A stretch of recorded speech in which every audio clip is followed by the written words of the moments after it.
Koode Radio International nangoyɗon igaɗo Abuja laamorde lesdi NAAJEERIYA inde taskaramji amin ɗi hande altine jeweɗiɗi lewru tataɓro hitande ujunere temerɗe nayyi capanɗe nayyi jeweɗiɗi hijira annabijo Muhammadu sallallahu alaihi wa sallam daga Makka yahuki Madina ko yadata deidei nogas jewenayyi lewru jewenaɓro hitande ujuneje ɗiɗi nogas jowi. Heɗitoɓe assalamu aleykum, inde am Mamma Idrissa, min simminanto on gam fodgo labangal taskaramji amin ɗi hande. Koode Radio International waɗana on taskaramji konde e ñalande daga jamdi jewetati yahuki jamdi jewetati reta agogo Nigeria, Niger, Cameroon, Chadi deidei jamdi jeweɗiɗi yahuki jamdi jeweɗiɗi reta agogo GMT Ghana. To hande ma tun tokkoymi o nani taskaramji fere-fereji ɗi min taski waddango on, amma joni semo inon jonde moɗon gam nango habaruji adunaru hawtade Ousmane Yaya Moussa.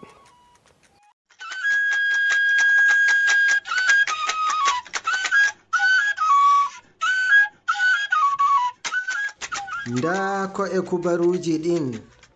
gwamnati Nigeria nasti hakkunde fitina kampaniwa Dangote be Pengasand. Cuɓol tammi waɗego ngol ardiɗo lesdi Guinea nyalde 28 lewru Disembaru. Amurka yiɗi Hamas yerdo gam ɗum hoytina habre e Gaza.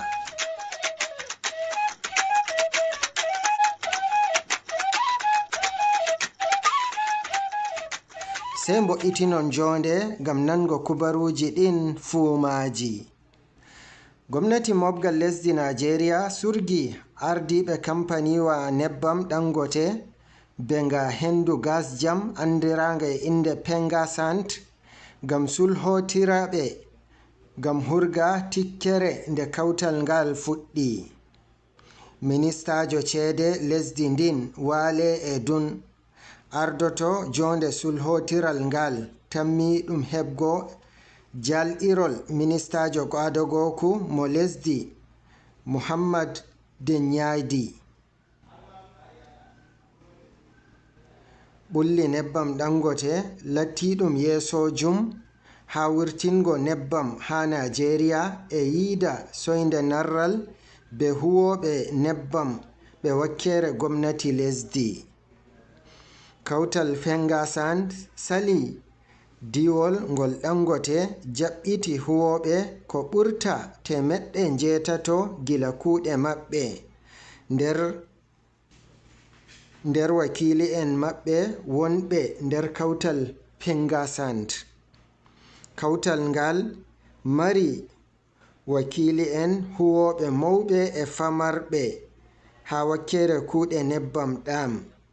Ɓe umri yimɓe maɓɓe huwoɓe ha ɗon ɓe maɓɓa kala lawol jarongol nebbam ɗam ha Dangote, nden ɓe darna piroje jaranɗe nebbam ɗam ha huworde majam. Kawtal kungiyawa maɓɓe tuumi Dangote be waylugo huwoɓe riwaɓe ɓen be rontingoɓe e yimɓe lesdi India ha bolwe ɗe jabago huwirde nebbam Dangote wangini ɗum Pengasand waɗi ɗum kayɗini ɗum latti ɗum selani didangol wala didangol umri ɗum haɗa yargo hendu gas jam be nebbam cafaɗam fu yargoɗam. Gwamnati soja lesdi Guinea andini wigo nyalde 28 Disembaru woni cuɓol ardiɗo lesdi bano no kasawi ha jangangol e talabijin. Ɗum ɗo wari ɓawo nyalimare woore nde hitordu mawndu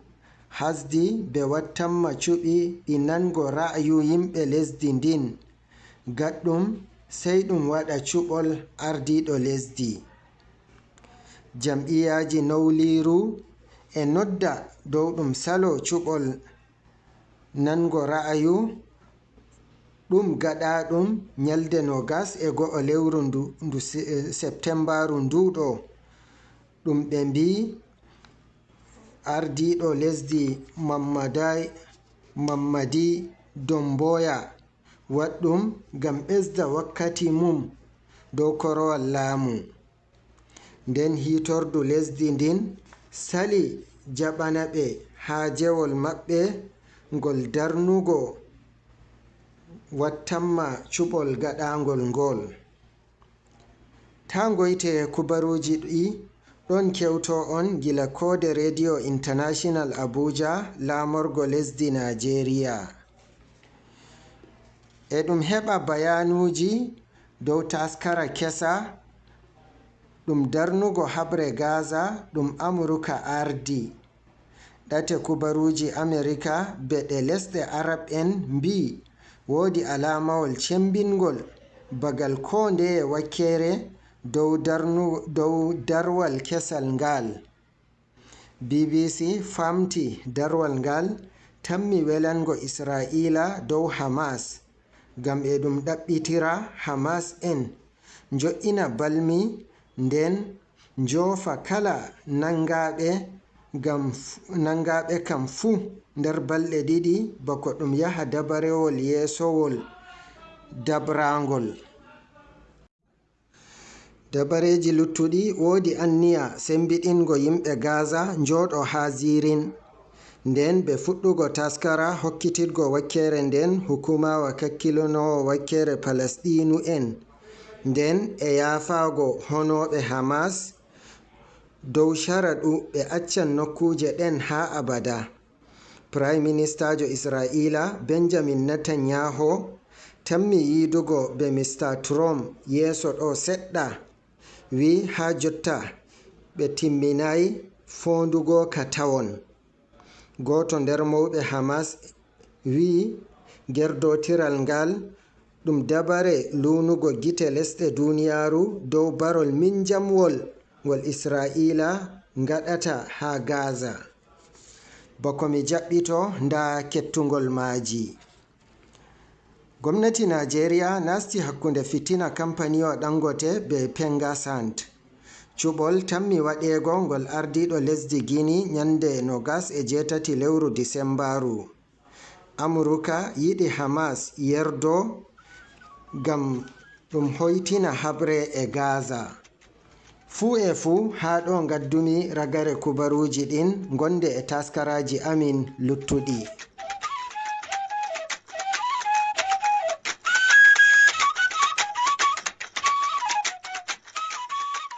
To Usman Yaya Musa a yettama e waddugo habaruji duniya. Minon ka wala ko min poti min mbiya ay on arti on timmini Koode Radio International kam sey yettore tan, sey yettore. Allah accu on, Allah wallu on, Allah hawtu hoore meɗen, Allah wallu ɗemgal fulfulde be pulako.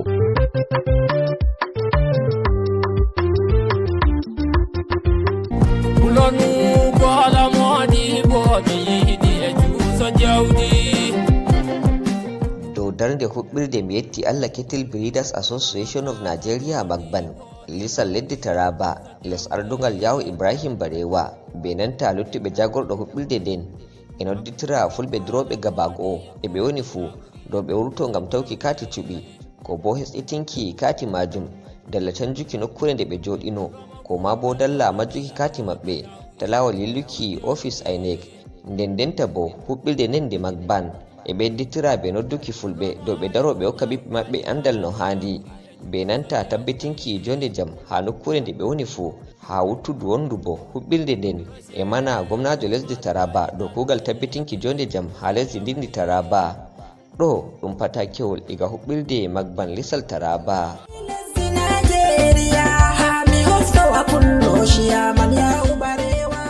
Joni bo en natti nder taskaramji ɗi min jogani on to puɗɗirten taskaram dun.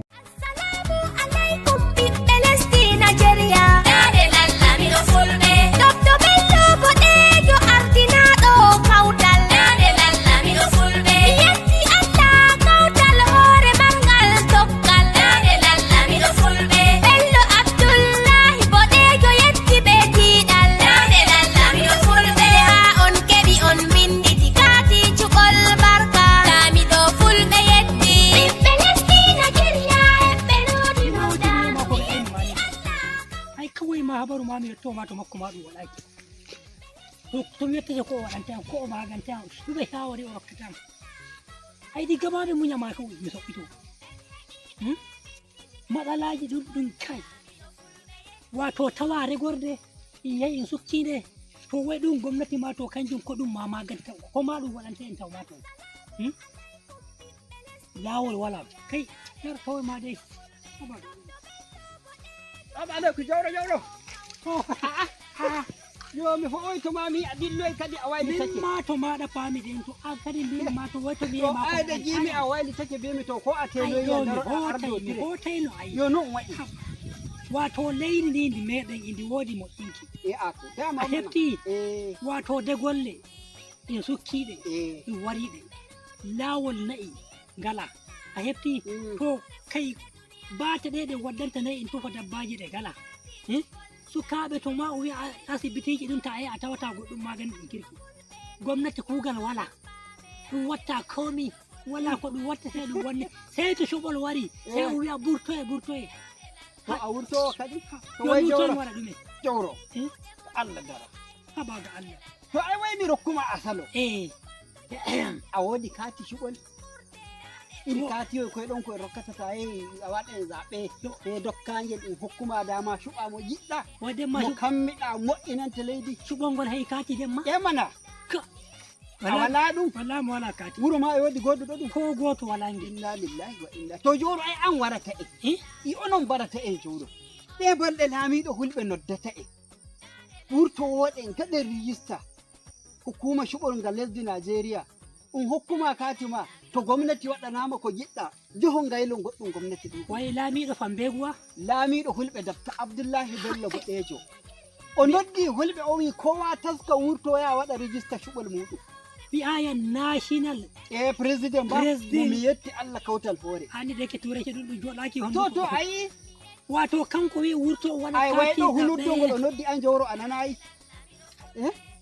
o noddi o wi burtoɗen gaɗen rijista jawro way an peshari to ɗum gomnati waɗana en murya hulɓe sey laamiɗo wi'a ɗum gomnati ɗum nafanayi pulaku raɓɓe cuɓete kawai ɗum gumeɗen katimejen cuɓerɗi ɗum wara ɗum nafana pulaku ikati maɗa gel ɗon kati el hangel woni neɗɗaku maɗa to leydi ndi to neɗɗo waɗanamo ko jiɗɗa kawai e majjel kawai diwirtamo na hayta piimo a yennimo ba in mbiɗa kawai ɓe suɓatamo ramo jimmi na mbi'ayɗoma a'a to a waɗa ɗum jawro iyaluma na goduɗo gel a wi kadi gomnati nafa leydi to no jiɗɗa ɗum waɗa to haala maɗa en gonga to tas haala laamiɗo ma bo in non ɗum doggu hunde ɗum warti inohon a nana sa jaɓuɓe maɓɓa a waɗayi ɗum wato yoni omti waɗa in ɗon yin waɗa rijista to e mihin e sukaɓe iyaluji kay har ma e aduna ɓe humo annduɗa ɗon haade ma to ndey ruumi duuɓi 17 mi tokkitay mi yeeto humo wala ngel wara min jaha haba ko duumuɗo 17 habda ya waɗa rijista kangel de woni magani matsala to a wi warti to an nafama a joni ɗum nafi ko ɗum nafa a nani habaru laamiɗo fulɓe mi yetti laamiɗo ay gam Allah ko nanayan laamiɗo mbiyami ko namo no laamiɗo ko na iromo daki mi sakiraɓe wato midiya laamiɗo on ɗo taskuɗo mawɗo bo kabdanowo pulaku a yejitani sakatare maɗa mo ñamdal Alhaji Umar to national PRO ha wato PRO mi yejjita e mo walo malan tasi ga Allah biya e mi hawna to boɗɗum bo biya e mi hawna Salman ga ay kownaɓe no laaɓi to ɓernde go'o de kownaɓe no laaɓi ɓe nanay to sey yawto to boɗɗum bo ɓiɓɓe lesdi Najeriya yaade lallamiɗo fulɓe Dr. Bello Boɗejo ardinaɗo kawtal yaade lallamiɗo fulɓe yetti Allah kawtal hoore mangal toggal yaade lallamiɗo fulɓe to faɗa ɗe wallahi de matuma abu akwa nani jamno sobri to madalla no manguga bande dibi jamso ko madalla sistema ko andi de makko yada tan wata tan de matuma to habaru to to an fada to ma min ma mi fa'i to goɗɗo ko mi yahi sare makko to mi wala ɗon anana ko mo ɗo regade shange yanne imi dan saurari radio yawwa sai na mi ɗo leydi Yoruba yawwa ɓe kaddi hankali ba ɓe gaɗai ko no hani fu ɗume to ka to shi oke to mi ai der jon tore ko adine kuri miliyan gaɗi leydi Yoruba ko yono fiti amma en ɗo wayla kota kota nani shuru kai biya kai min haɗu fiɗi wonni yam balle kada bocci an to lamiɗo balle kada roji wari tawiya iko Allah to wuro ay to wuro to minamma sai o yiya mi waɗa kati ɓiɓɓe an yawwa roɓe wuro to min gaɗa kati bi to ko wata sai ɗum wodi ne mimma henen da nami a wiɗi wodi amfani lalle kam to sai baka to joni ila addan kulen do ila mo ɗon to a yi wurin ma tawama mi wala to wuro mi o waɗi mo ɗo regade shangi to yawwa ko ku hankali ba ko ku hankali da yawwa yo to huloy huloy yawwa Salamu alaikum. Allah sai ne. Arba gobal ke yi. Allah sai ne. Wato maramba. Rajeri to. Rajeri. Oh, yawwa. Mai jarata ne hande. Wada mi hada weti. Ma hada weti. Warai kuwa. Arba gobal. Kai akwai nan. Kai. Balle dini. Wallahi ai daga yan nan. Daga yan nan mi dauta nan ki sonyo ma. To wato anna. Yawwa. Andi bibbe an yi duma. Duman. Yawwa to humi wadi waya no di yawwa mi wari mi holluma yawwa to wallahi ai koi bibbe an wato mi ma shafande tati kati shuko yawwa habi wadi alhamdulillah kan yi nuwe to wadda ni habaru bi mi to ai kan ofiya hamma wadi ya ofiya wadai kuwa to joni a wada ni bibbe ma be ai bibbe an ai do koy sappo ɗo kankoy sappo to ai ɓiɓɓe an joni mi waɗani sappo hawti an hawti roɓe an nayo rewɓe maɗa nayo yawwa ko a waɗani fu mi waɗani ɓe to horiɓe ɓen joni ɓe kori ɓe mbi hay jon yo tero garayde dem yaha mi hay coɓɓoɗa jaɓoa ware machallah to ai dama noon kanjum hani to sey boka to gan noon ai kala ko moye pullo yawwa tawaɗo nder ndi leydi ware kuwa to joni ɗum watti waɗuki kati suɗol to anana lewru go'o ɗo yeeso ware kuwa ɓe maɓɓay noon ko moye habda yaha waɗɗo kama min ɗuɗo arɗo gobal waɗi non ɓe biya gaɗana ɓiɗɗo maɗa to ni waɗi yawwa jeetati o hewti ya waɗanamo kati wato ɗum ɗon kati kanjum woni enci men kanjum woni komi ɗum men tunda mahimmanci Allah rene o dokka habaru wodi jama to kanji ɗum kati zaɓe tan mai rito nan yin warwar yau kanji ito ɗum waɗate Allah rene ƴan kan ɗan ƙwarai kuwa ai mi milad to ta ɗum waɗate ai arɗo gobal waɗoyi wato anana ofishi aine ba to jonta ta kai mi ofishi aine huto local government wodi wato hukuma famar ɗum diwal ko ɗume kama ɗo diwal Kaduna to hukuma famar ai ɗon soba gommi soba gonɗa amma to ton jahata gat sannan kuma ai arɗo gobal mi kam a noddiɓe ɓe gari haɗɗo ho to leñol maɗa waɗi sosai ma to gannon kala ko moye arɗojo kullo on ai min nodda dama anana min nodda taɓe matsayi an arɗo gobal wato ko arɗo goɓe Afrika gaba ko to min nodda ko mai kala arɗo ko to woni gonɗo Najeriya wato a nodda ko moye arɗo nodda leñol muɗum kullo gonɗo de ladde gonɗo de sire e jaaɓe gaɗa kati dan kanjum woni enci meɗen e majjum cuɓanta hoore maɗa laamiɗo ko in iri moye ewo mo gi'ata waɗi ta yehu a waɗa ɗum garta a huɗa lamɗe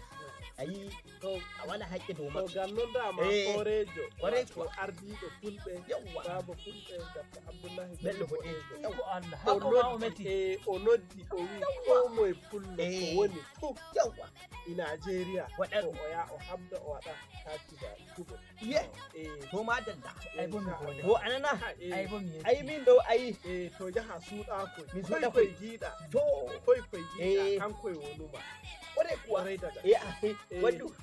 ai hida roka goddo ko ai ya ko kago an rokkata bo ya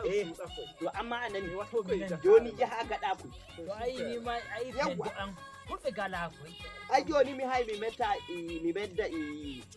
wobe ben to be tokka hullo to lenyol meden gudi to yawa ya wala joni hay mi ba mi mutu to yaki tonso loka game ko a de mi jeki to on piju ba daga du lewu be ma bai daga du lewu alhamdulillah yawa diroji to mi yetti bo ma dalla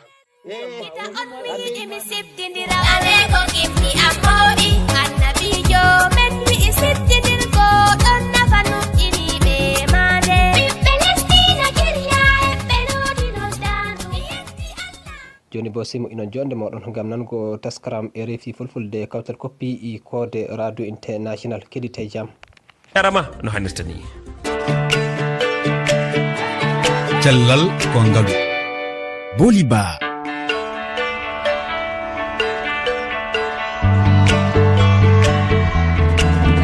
yewter men cellal ko ngalu nawi en hande ko Thily Boubacar e Thiangay ɗe gure ɗiɗi no tawi nder département Podor diwal Saint-Louis rewo Sénégal no teska ɗon ñaw no wiye bilharziose nde tawno ɗen gure no ɓatti walla no takke maayo ñawgu no ɓuri teskede e sukaɓe yimɓe golloɓe e maaji walla ɓulli ndiyam hay so tawi no waɗe orgal walla campagne uji gam haɓade e rentinde ngu ñaw o ngu jokki holko waɗi ɗum holno jamma o hani rentade ngu ñaw bilharziose ko ɗum woni ko jewteten hande e cellal ko ngalu adotoɗen jaɓɓade ko Adama Sy suko tawteɗo e nder wuuro Thily Boubacar gondude e ngu ñaw bilharziose wondude e nene makko Adama Sall caggal ɗum en ɓinni Thiangay wuuro ɗo woɗɗani Thily ñawgu no jaali ɗon sanne ɗon en jiiti ɗon e docteur Ba hettiyankoɓe tedduɓe bisimilla mon e yewtere men e mabɓe e yewtere men hande nde eɗen gondi ɗo e suko gondude e ngu ñaw bilharziose omo wiye Adama Sy Adama mi salminima salminima sel Adama fo duuɓi dañɗa 15 ans a dañi duuɓi 15 Adama an holno gandirɗa wonde aɗa wondi e bilharziose so suufi ada ƴiƴam hol woni mus caggal ɗum nawɗa hoorema dispensaire ciiɗ après ɓe mbiyami yawɗo to e dispensaire risator walla jum joni noon ɓe mbiyami yahata mi waɗa test joni noon garimi ɗo yam kalnim ɗum wadde ɗo ɗo gonɗa ɗo a suwa wadde test o kon kam andam ko ɗum ko ñaw bilharziose ngu gonnoɗa saabu aɗen taro ƴiƴam ha joni ina jogui jongam sabri kono a dañi leɗɗe wadde dañine men yari hen heddi ɗaccoɗɗo leɗɗe bilharziose ɗe kamɓe mbindanma ɗum enen gondi ɗo e yaye makko no wiye Adama Sall mi salminima mi salminima mi juurima an jibini Adama Sy tinɗa nde ɓiima ene wondi e ngu ñaw bilharziose holko woni hen darde ma woni hen dardam tan mi wimo yo yaa hôpital o yehi nde hôpital o yehi ɓen bindinimo ordonnance ɓe bindimi kadi kayit pour écho joni noon coonmi ordonnance o écho kam mo suwani ɗum wadde wonno taw mbeɗa manque moyen pour yaade risator walla jum woɗoyde écho mais guilo dañi ordonnance o kam machallah nin semori e nden hay somo taaro o wonanno koye woyde walla lelo ha jammo ummo o wona e wullude omo woya kono guilo dañi ordonnance o kam machallah nin semori mais écho o kam nene hakkillam ni kono suwa ɗum wadde taw somi faami e haalma wonande wadde safari ko fate bilharziose in ɓestidde seeɗa in ɓestidde seeɗa par ce que ma wonto yaade hôpital waɗoyde écho ji en ƴewde bilharziose ho tolni e nder neɗɗo par ce que neɗɗo kam haɗa ɗum ko ɗanade jamma ɗum kam wona hunde famɗude saabu lelade ha nder jamma tan gummuɗa gona e wullude walla donka tarade ɗum kam ko raafi kulɓini holko cikkuɗa woni saabu ngu ñaw no jokki jaalade walla ene jaali e ngo wuuro hande ñawngu kam hande en kam nokku kamen ɗo kam ina heewi ɗo saabu waɗ ɗum nokku guese nokku ndimeƴe maayo ngo sukaɓe koye maayo ngo goni e guese ɗe ndiyam jarteɗam ɗam kadi wona ndiyam celluɗam no feewi par ce que forage o ke maayo ngo woni e ndimeƴe bilharziose uji hen sukaɓe keɓat ɗum e wayno beeliɗi kadi so gaari min jiiɗat haddeɓe nadde beeliɗi kono wonno ko sukaɓe a jooɗat ha ɓooy seeɗa jomum ɓoccitoma yaaha tawa tinani refo heɓ ɗum toon nde wonno bilharziose nangue wuuli ko nden yaltata to cukalel rentata nangue wondaka haydata kañum so fokkati yeehi a tintani yaha te refo heɓ ɗum daña hen caɗele a wona jogui moyen jiiɗa kadi nawde ɗum sodan ɗum ordonnance e waɗan ɗum écho garafuji ɗum ɗon te tawa ala on moyen e wadde safare mum wonta tan par état han daña mbaɗa ɗum ɗo ɓawa jang keɓa ɗum ɗo kadi jaaha mbaɗiya e safaro noon tan waya e te cil kadi ala hôpital jigi dispensaire tokos ala wonene matériel uji sabu hay ɗo hay ekko eɓe ngala hay wone sahaji ekko ummorto amen Podor arɗo duggerde dañ waɗa dañani wonta ko ma jaaha risator walla ma jaaha jum te ma mbaɗa pasuji kadi ekko ma e foof ɗum ɗon kadi amin jogui ɗen caɗele amin pot dañ matériel uji min mbatta safra ɗo e wuuro amen mais min ngala on moyen in wawi kadi taw ma aroy kono suwa taw min ngala ɗum dal min ngala par ce que ekko ma jaaha Podor walla jaaha jum hay rew so wi ɓe goni ɗo jomumen jaaha tanko Podor walla risator walla saaha alkames wonno duggerde yimɓe duggande ɓuuri wawde wonde ɗo eɓe gadda alkames eɓe gadda ekko yimɓe mbaɗa hen ekko so tawi wona ɗum ma jaaha Podor walla jaaha risator walla jaaha jum te ɗum ko tampe te ɗum kadi caɗele e yimɓe amin jogui ɗen caɗele dal a jarama Adam Sall e buɗɗo adna jarama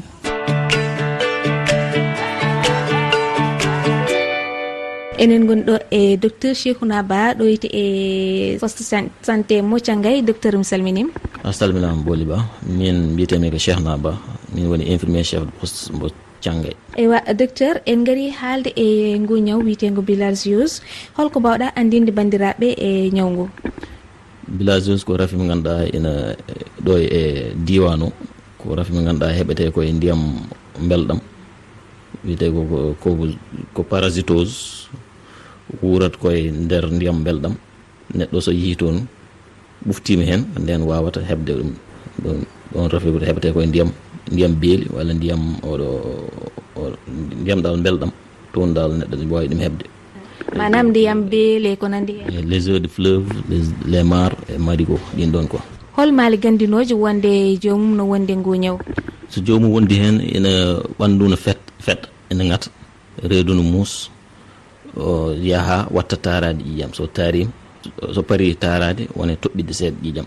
ɗen maali so neɗɗo yii ɗum tan wawi sikkitade ko bilharziose wondi. ƴiƴam ɗam kam sa yii ɗum tan andu ko kañum? ƴiƴam kam sa la plupart kam ɗo kam o zone ɗo kam en général somin jii ƴiƴam ɗon min mbaɗa traité min namtaka bon bilan de confirmation par ce que ɗon kam ko zone endémique woni ɗoyde wadde sa yii jomum no taaro ƴiƴam tan a waɗa traité automatiquement oɗo bilharziose. kalen e cafaji e ñawngu docteur holno ngu safrorte? ko médicament goto ton watte utilisé pour le traitement safar bilharziose woni praziquantel on médicament tan wawi safrude bilharziose te médicament o aussi ina heewi rupturaji ɗo e poste uji ɗi actuellement ni joni min ngala hay bilharziose min dañi kawuji ko caɗele te pharmacie ji officine privé ji toon ina saɗi toon no feewi voilà ɗum dal woni caɗele safar bilharziose ko par ce que médicament goto tan watte utilisé woni praziquantel ɗum tan woni safar bilharziose. ɗum nde so ngakki moƴƴani no heewi ma won 6 mois no ɗo min ngala bilharziose lebbi jeegom ma won 6 mois min dañani oɗo poɗɗe bilharziose.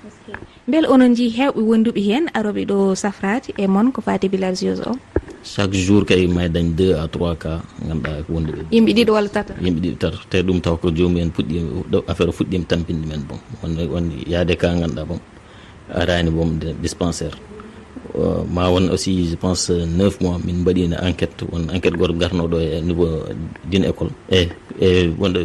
sukaɓe nogas élève uji nogas waɗanoɓe test 15 ɓe foof eɓe gonduno e bilharziose tawɓe mbaɗani bom développé bom signe uji ɗi bom ɓe cuwa mbattani taraɗi ƴiƴam bom ɗum no hulɓinide ɗo kay ɗum ɗo yimɓe foof ko maayo ngo hutorde wonno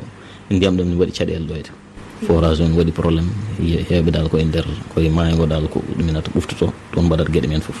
ɓaydi ñawngu no teska ɗo e Thiangay sanne onon hol peeje moɗon gam jertinde hen yimɓe ɓe?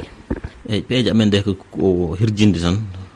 renndo ngo yewtidde min sasa foof nde min dañi occasion yaade école aji ɗi walla campagne so woodi kadi campagne tottirgol leɗɗe bilharziose so woodi min jaaha e école aji e daaraji ɗi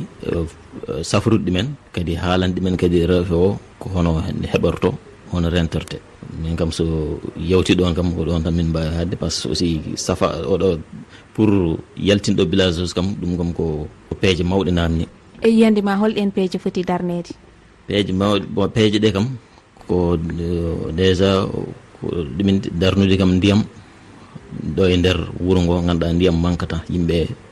nde cohli ndiyam foof ma dañ te kadi taw ndiyam ɗam kadi saɗani.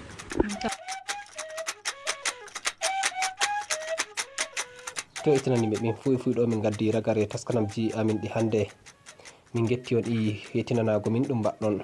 joni kam darde éditajo amin mawɗo Amat Arab Aboubacar Azari Ibrahim Iro mo dage mo hanko moƴƴitini taskaramji ɗin ɓilani on ɗi Ibrahim Iro mo dage mo hanko hawti taskaramji ɗin ɓilani on ɗi horiɓe higraɓe kugal amin ɓe Koode Radio International Mamma Idrissa mbi'imi on kiren jam mbalen to jam